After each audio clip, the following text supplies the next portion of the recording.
Good evening, this is Rastak Samzaka Jacob. TMC Member of Parliament Mahua Moitra was today expelled from Parliament for indiscretion and breach of ethics as well as parliamentary privileges. She is accused of compromising her parliamentary login credentials with a businessman who accessed it from multiple locations abroad. The second accusation against her is that this businessman paid her in cash and in kind for questions that she asked targeting the Adani Group.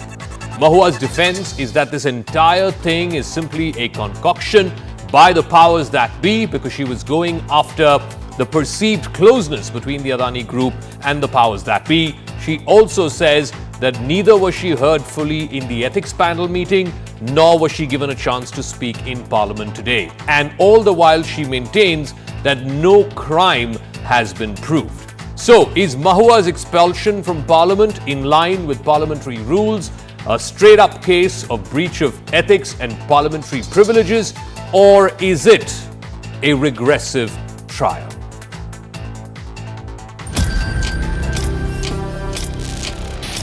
From a script, this is an ethics committee. The ethics committee, without getting to the root of this, has decided to hang me. जैसे कि महुआ मोइत्रा को नाम लिए गए, जिक्र किए गए, उनके खिलाफ शिकायतें हैं, तो उनको तो कम से कम बोलने का मौका देना चाहिए नहीं? आप खुद बताइए सर। 2005 में 10 लोगों को निष्कासित किया गया था, उसी दिन रिपोर्ट दिया गया था और उस टाइम भी 10 लोगों को इधर अपने बात रखने का मौका नहीं दिया गया था। ये रिकॉर्ड पे है। Fair trial only would be there when an affected person is being heard. If an affected person is not heard, there cannot be any fair trial.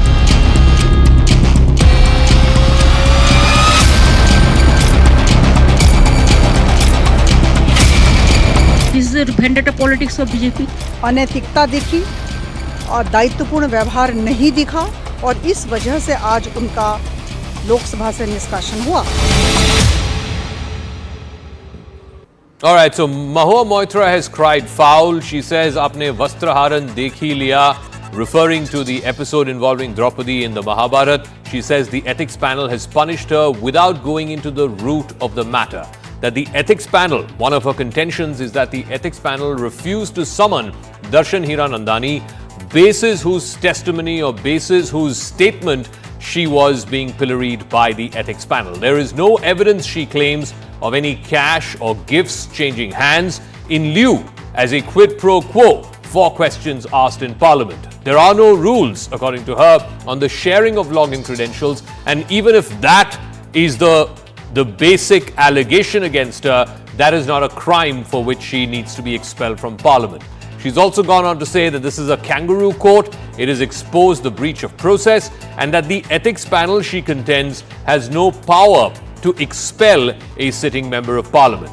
She now says that she's going to be harassed for the next 6 months till the next Lok Sabha election. Her contention is that this government under Mr. Modi detests Nari Shakti and that its days are numbered.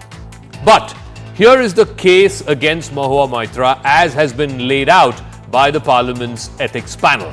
Number one, that she did admit, and in fact I'll be playing out a chunk of the interview that I did with her back in November, where she did publicly admit that she did give her login credentials to Hiranandani's office, and there were people in Hiranandani's office who were using her login credentials to put up parliamentary questions on her behalf.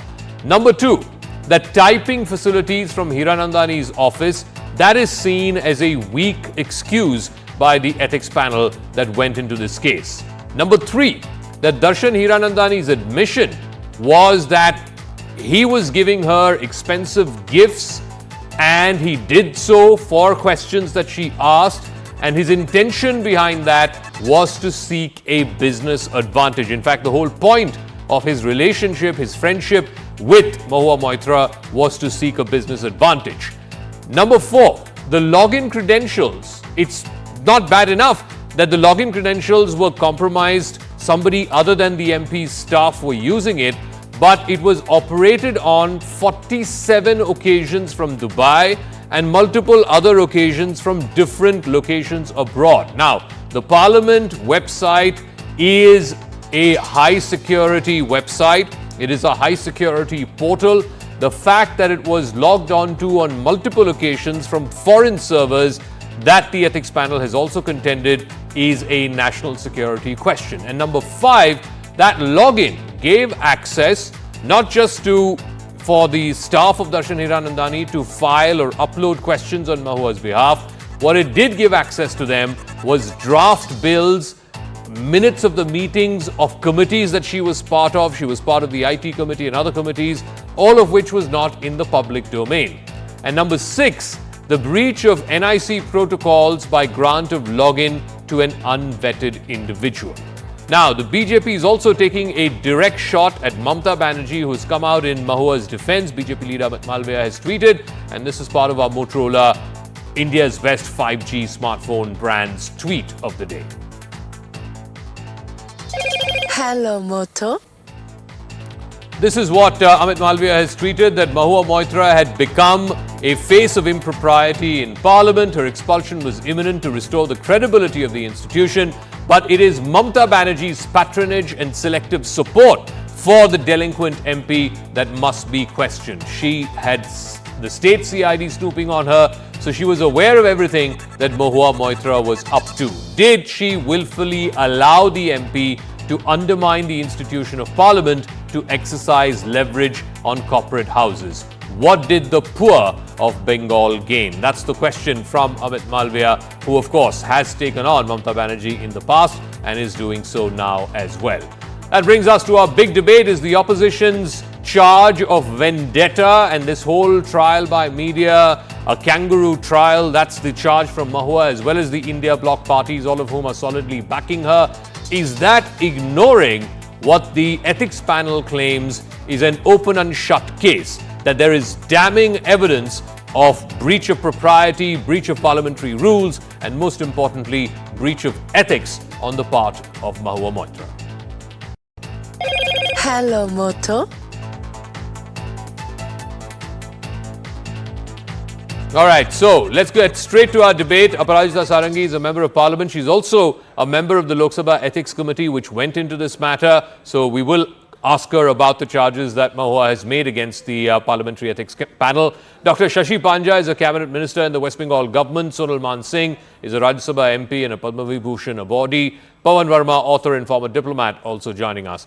Aparajita Sarangi, let me ask you first. You were part of that panel that questioned Mahua Moitra. You also heard Jay Anant, the lawyer who first brought these allegations, and of course Nishikant Dubey, who was in a sense the instrument for these allegations to come public.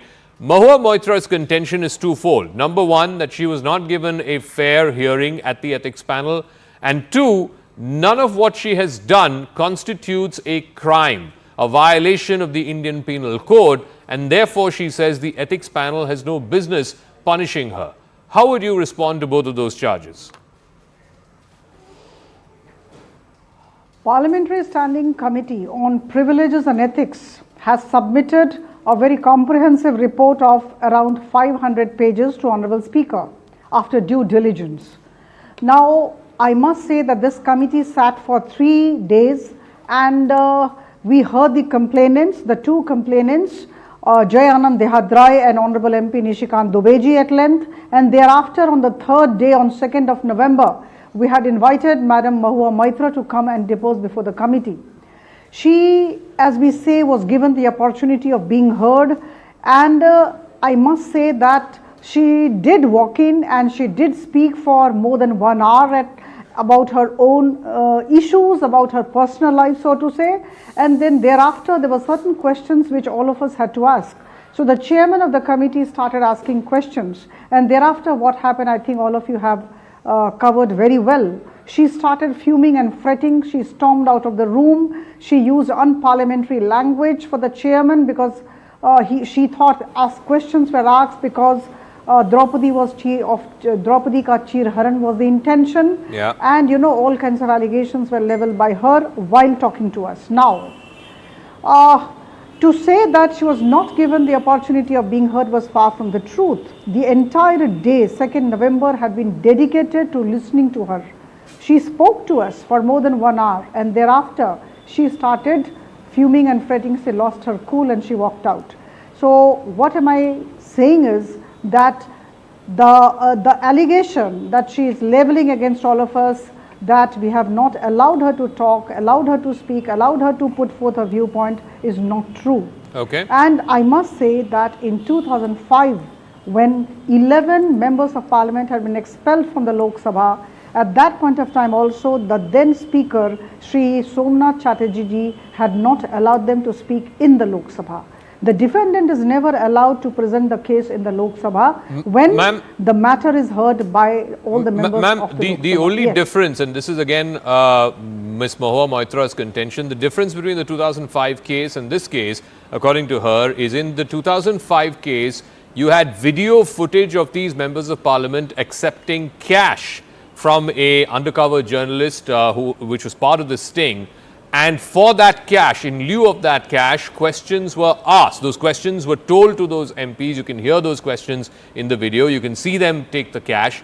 And for that cash, in lieu of that, they asked questions in the Lok Sabha. So in that case, there is evidence of money changing hands. Mahua Moitra's contention is, where is the evidence that she got these expensive gifts or the cash allegation of 2 crores was given to her? Where is the evidence that that happened for her to have gotten a quid pro quo for the questions that she asked? See, there are 2 issues that have to be kept separately. One, unethical conduct as a parliamentarian, non-observance of parliamentary procedures. We have to understand this. And let me tell you, we heard the complainant and the defendant. We went through the affidavit, sworn affidavit by Darshan Hiranandani, and we also looked into the report of the Ministries of IT, Home Affairs and other related ministries. She has ensured that 47 times the questions were uploaded from Dubai by the staff of Darshan Hiranandani, right? The Hiranandani is an Indian national, I must say, but he has residentiary rights in Dubai and he stays there with his staff. Now, on one particular day, questions were uploaded in members portal of Mahua Moitra from different locations, different geographies and jurisdictions. From Nepal, from Delhi, from New Jersey, let me tell you, from Bengaluru. So I think, how does it happen? And won't you explain this? Won't you term this as unethical conduct?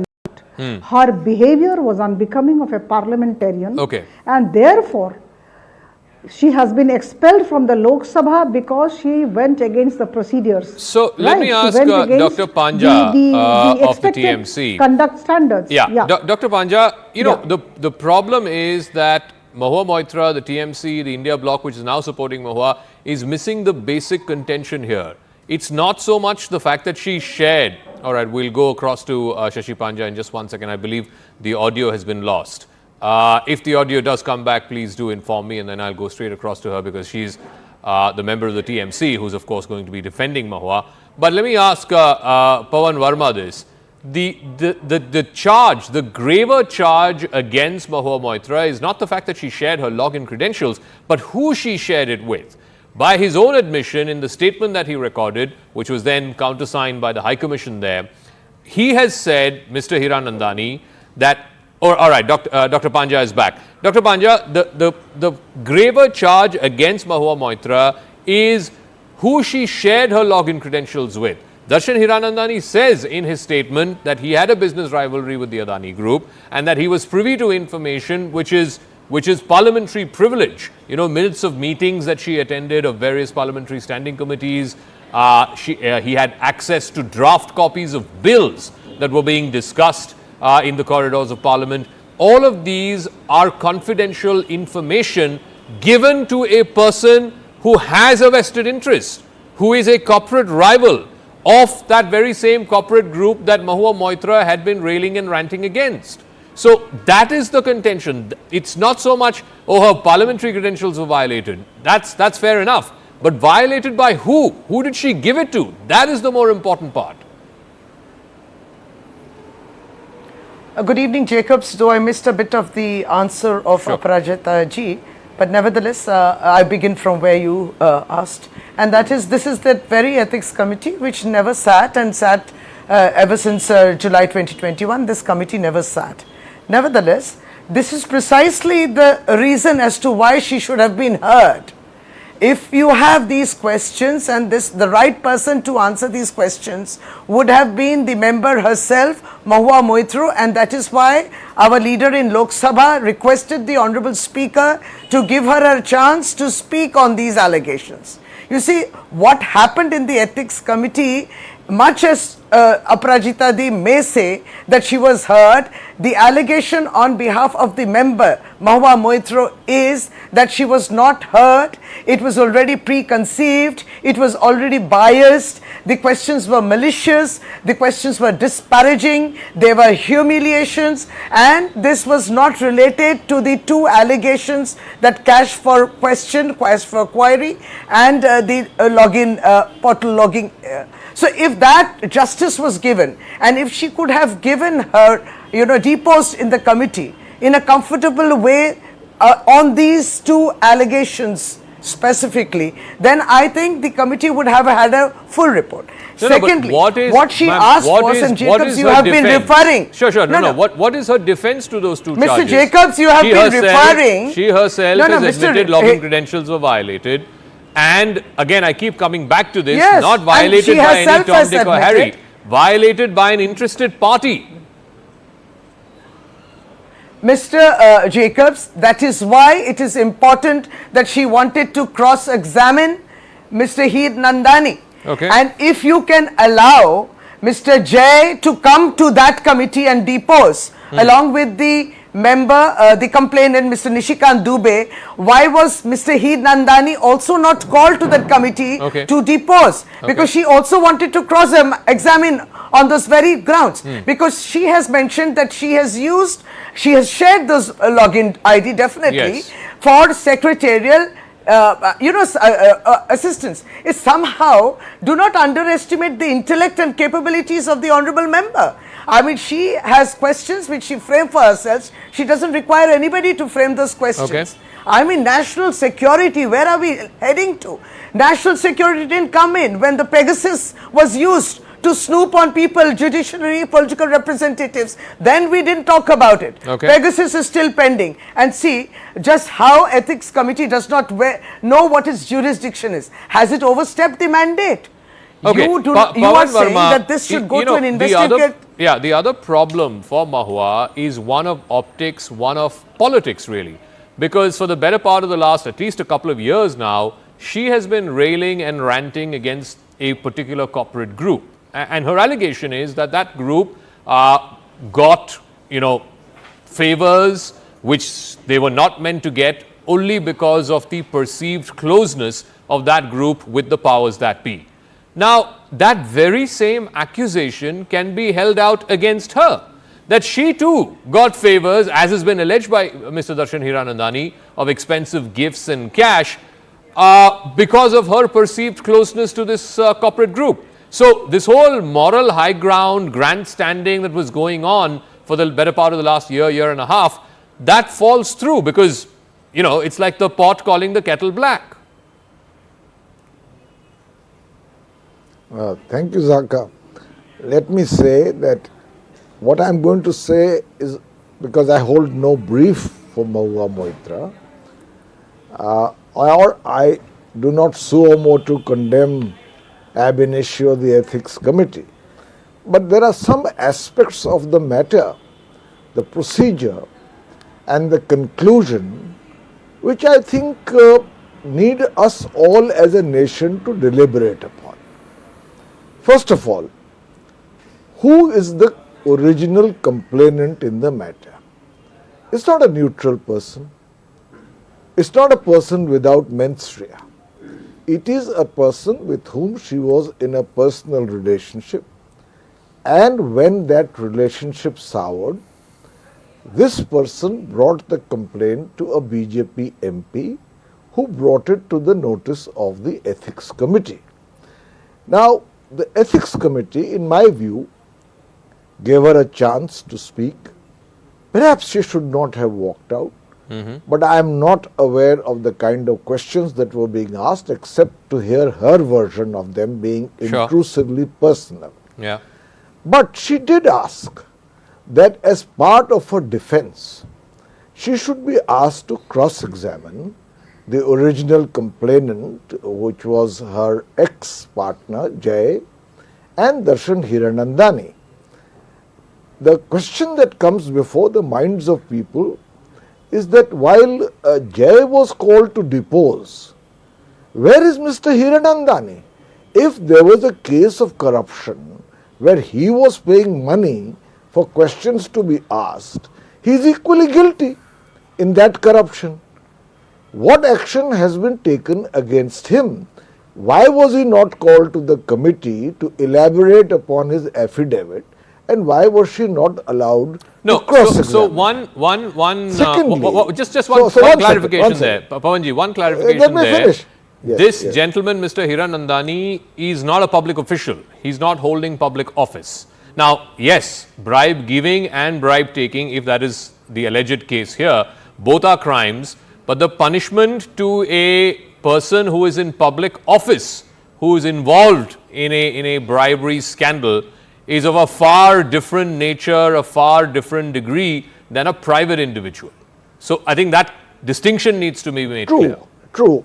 I don't disagree with you, but if you have called Mr. Jay Dehadrai to depose, yes, why could not the ethics committee call Mr. Hiranandani?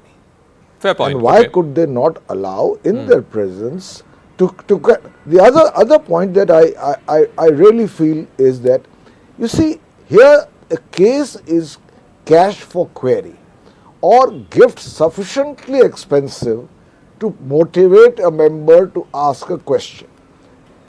That allegation has not yet been proved.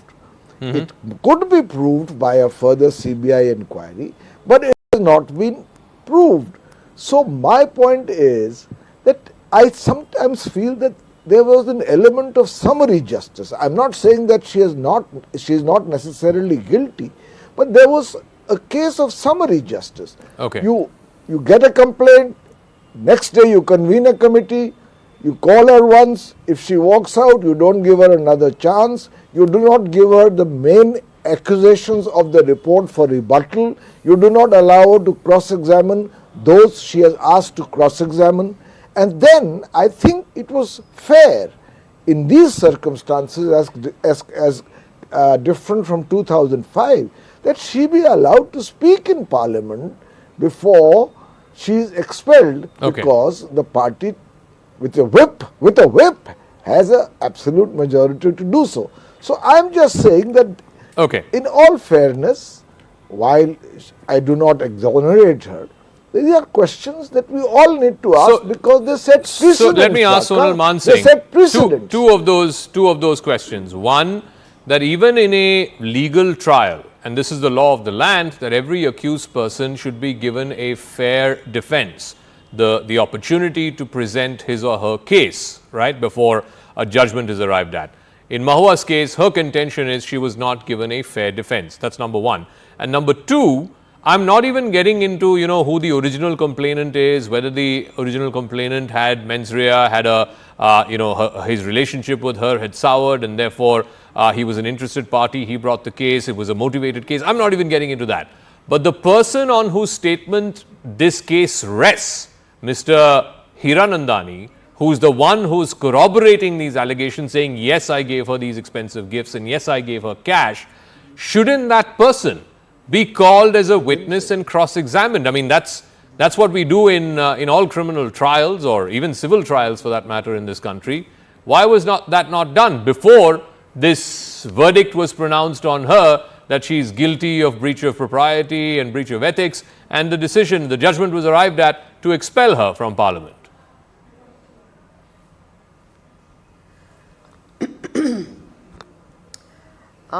For me, the question is simply, because I'm not a illegal expert at all, but I feel that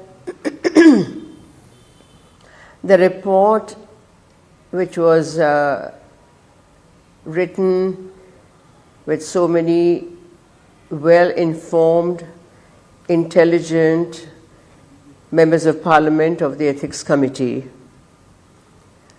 and I'm sure was vetted again by whoever, but definitely by this Honourable Speaker also, because when the report is tabled and passed in the Parliament, then it's not only one person or only the Ethics Committee members, but other members, maybe Prime Minister and the Home Minister. I'm sure it goes through, passes through hands. And finally, the Honourable Speaker takes cognizance. So, for me, the only issue is, one of the issues, but the main issue is that are we doubting the fairness of this report? Are we doubting the justice or the concept of doing something unjust to your colleague in the Parliament, in the Lok Sabha? Are they so vicious, or are they so unforgiving, or are they so judgmental? I don't know what the word to be used, but I'm sure that in their collective wisdom, what they did, and they presented the report, and Honourable Speaker and others must have seen it, and only after that this step has been taken. Again, I say I'm not a legal expert at all. Yeah. To me, as a simple thinking citizen, I also have, kind of a feeling that maybe certain lines, certain boundaries were crossed, which should not have been crossed by an intelligent person, especially a member of Parliament. And the procedures are well laid out anyway. I'm an artist, but when I stepped into the August presence of Rajya Sabha, I had to go through the laws and the rules and the norms, so that one does not do something unjustifiable, unqualified, something that you should not do, avoidable, Yeah. But, and then, as you said, 45 times the same things, on the same topic, the questions were logged. It was sort of, just sort of the googlies were thrown. How is that possible? Unless there is a game plan or is something like what has come out. So, for me it is, I do not pass any judgment. None of us are, their authority to pass any judgment. But since you asked me the question, to me it seems like we are questioning the collective wisdom of all the people who have taken cognizance and then arrived at this decision. So Aparajita Sarangi, the point that even Pawan Verma asked and Shashi Panja asked, and Mahua keeps stressing on this, is the person on whose statement this case rests, Mr. Hiranandani, because he is corroborating the initial allegations. Why was he not called for questioning by the ethics panel? As a member of the panel, could you explain to our viewers? Absolutely. See, let us remember that an affidavit had been filed by Hiranandani, and that was a sworn affidavit. You go through section 164 of the Indian Penal Code. The sworn affidavit was there, the content was there, and then let me tell you that the affidavit had been shown before the Deputy Consulate General in Dubai. Now, whatever was written in the affidavit was gone through by us, and if Hiranandani would have been called, it would have been sheer wastage of time, because he would have just repeated what he had written in the affidavit. I underscore the word sworn. So I think after getting that affidavit, I don't think there was any need to go for any kind of cross-examination. This is one part. Now there are two recommendations of the committee which we have made to the Lok Sabha, and the Lok Sabha today accepted both the recommendations. One, of course, was the expulsion of Mahua Moitra because of her unethical conduct. The very fact that 47 times questions were uploaded from Dubai is good enough reason to ensure that she goes out of the door of Lok Sabha. I can tell you for sure. This is absolutely unparliamentary conduct, unbecoming of a parliamentarian. And number one. And number two, of course, is the cash transaction, gift taking, right? That is another part to it, which has been written in detail, point-wise in the affidavit. I'm sure many of you must have gone through the affidavit. However, the cash trail part, the money trail part, as to how did the money go into the hands of Mahua Moitra, how did it come, and what was the transaction modality, etc., would be ascertained by an investigative agency to be decided by the Government of India. This is our recommendation, that the Government of India should actually appoint an investigating agency to look into the cash trail. But there is no denying the fact that there has been the exchange of cash, there has been taking of gifts, there has been taking of cash, because there is a sworn affidavit, and this has been sworn before a very senior Indian Foreign Service officer. Yeah, on both the points, one, Mahua herself has accepted that her parliamentary credentials were violated. That's breach of ethics and parliamentary procedure and privileges. And second, on the cash trail or the kind trail, they have gone by a sworn affidavit by Mr. Hiranandani, and they are saying that they've recommended a criminal investigation. I believe the CBI has filed a preliminary inquiry, which may be converted into an FIR in the next few days. So the charges against Mahua are very, very clear. The Ethics Committee is very clear about it. So, Mr. Jacobs, this is also very clear by the answer. There's impropriety in the way the member of the Ethics Committee, Aparajita, just mentioned whatever the allegations were. First of all speculative. There is no evidence of any money trail, no evidence of cash transfers yet. And this is the Ethics Committee which has overstepped its mandate. You have said it in your statement that you are not an investigative agency, but you have recommended a punishment which you can't do. So you are evading as to why you have not called Hiranandani. So there are two affidavits. No, she just said that there's no reason to call him because it was a sworn affidavit. No, Mr. Allow me to accompany. No, she is not the person to judge whether he should come or not. There are two affidavits. Both the affidavits and the person should come in person. If one comes, the other should also come. That is why, that is where the justice comes in. It is all speculation. Where is the evidence of the cash? Where is the evidence of the gifts? She has mentioned this is, that Darshan is her friend. And how do you just label it like this? Her contention is, the ethics panel's contention is, Mr. Hiranandani has outlined on which date he is given which gift and outlined the cash transactions given to Mahua, which was given in a sworn affidavit. Now, if he is found to be lying, that is what if he is found to be lying, then he is guilty of perjury. No. That is what the defendant want to examine the cross-examine the complaint. I mean the affidavit. But why was she not given that fair chance? There are lots of loopholes in the ethics committee. The way they conduct the proceedings. Otherwise, why would you have the draft in the public domain before it was tabled in the ethics committee to be accepted? How come the findings came out in the public domain before the ethics committee even adopted it? And then it comes to the Honorable Speaker. Everybody knew what was coming in the report. Let me ask Pawan Verma, because he's been a diplomat for many years.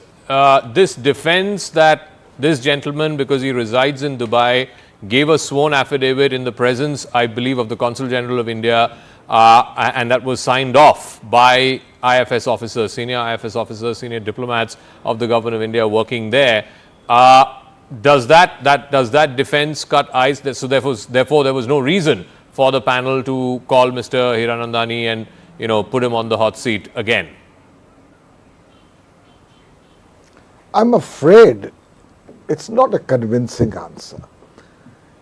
A sworn affidavit given, and I don't want to go into the circumstances that are part of Whispers in the Corridor, how it was given and in what time and so on and so forth. Let's take it on face value. He gave an affidavit, a sworn affidavit, in which he made certain allegations for which he provided no direct proof except for some trivial gifts which any friend could bring for anybody. In this case, you established or tried to establish a nexus between a gift and a question. All right. He's given a sworn affidavit. When he is given a sworn affidavit and you are planning to examine the propriety and integrity of a member of parliament, surely that person needs to further explain. If you say cash has been given, can you provide any evidence for it? This is elementary jurisprudence, that a person is presumed to be innocent unless proved guilty beyond doubt.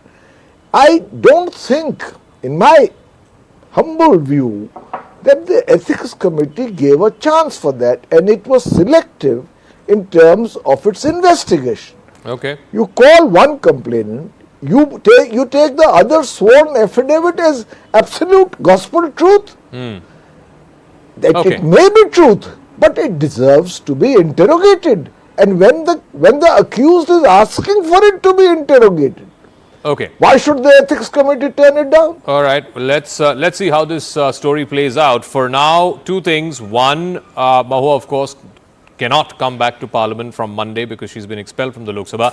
A, she can legally challenge it, that the option of going to court is always there.